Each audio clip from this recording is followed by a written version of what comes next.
हे ज्या निवडणुका घ्यायचं म्हणतायत ना, हे जोपर्यंत ही मतदार यादी पूर्णपणे स्वच्छ होत नाही, सर्व राजकीय पक्षांचं समाधान जोपर्यंत होत नाही, तोपर्यंत या महाराष्ट्रामध्ये निवडणुका घेऊनच दाखवा.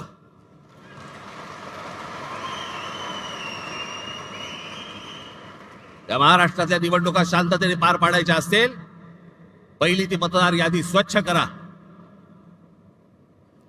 जो मतदार आहे त्याचा आदर करा. जो खरा मतदार आहे त्याला मतदान करू द्यात. कोण सत्तेवरती येईल आणि कोण पराभूत होईल याच्याशी मला कर्तव्य नाही, पण जे मतदान होईल ते खरं होईल या दृष्टिकोनात निवडणुका झाल्या पाहिजेत.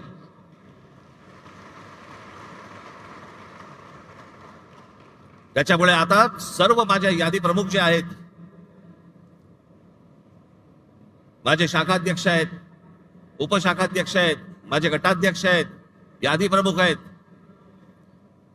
प्रत्येक ठिकाणी कोण कोण राहत आहेत, किती किती माणसं राहत आहेत, कोण कोण मतदार आहेत, तपासायला सुरुवात करा.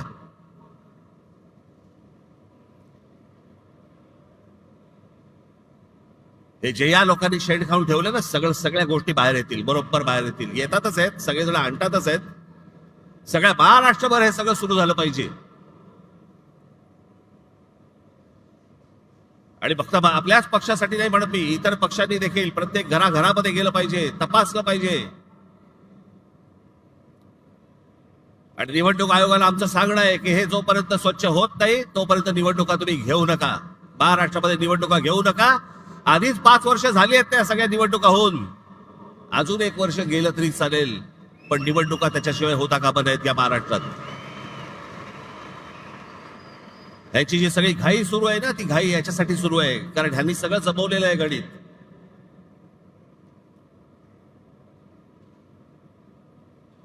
पुढे या सगळ्या गोष्टींचं पुढे कसं कसं जायचंय, कुठे कुठे जायचंय, ह्याचे प्रत्येकाचे टप्पे ठरलेले आहेत, योग्य वेळी सांगणार.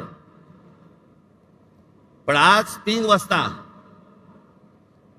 एक सर्वपक्षीय पत्रकार परिषद आहे, ज्याच्यामध्ये शिवसेनेचे लोक असतील, आमचे लोक असतील, राष्ट्रवादी काँग्रेसचे लोक असतील, सर्वच पक्षाचे लोक असतील. सत्ताधारी पक्षाच्या लोकांना पण यायचं असेल तर येऊ शकतात.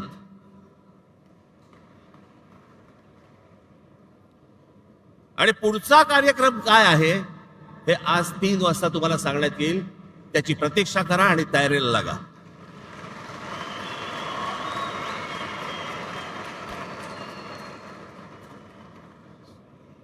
जिथे जिथे तुम्हाला शक्य होईल तिथे इथे सगळ्या गोष्टींची तयारीला लागा तुम्ही. हे तुम्हाला आज 3 वाजता तुम्हाला समजेल. ही पत्रकार परिषद होईल त्यावेळेला.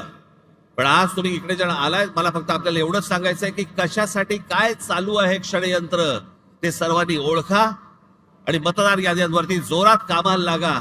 एवढंच सांगण्यासाठी म्हणून मी आज आपल्या सर्वांसमोर मी इथे आलोय. जाताना सर्वजण नीट जा आणि घराघरापर्यंत, नागरिकांपर्यंत प्रत्येकाकडे पोचा. ज्याला जाल त्याला नम्रपणे जा, शांतपणे जा, त्यांची विचारपूस करा आणि सगळ्या गोष्टी या तुम्ही तुमच्याकडे कागदावरती लिहून काढल्या पाहिजेत. एवढंच सांगण्यासाठी म्हणून मी आज आलो. दिवाळीच्या मध्यात तुम्हाला बोलवलं त्याबद्दल दिलगिरी, परंतु आपण आलात त्याबद्दल मी आपला सर्वांचे आभार मानतो. धन्यवाद. जय हिंद, जय महाराष्ट्र.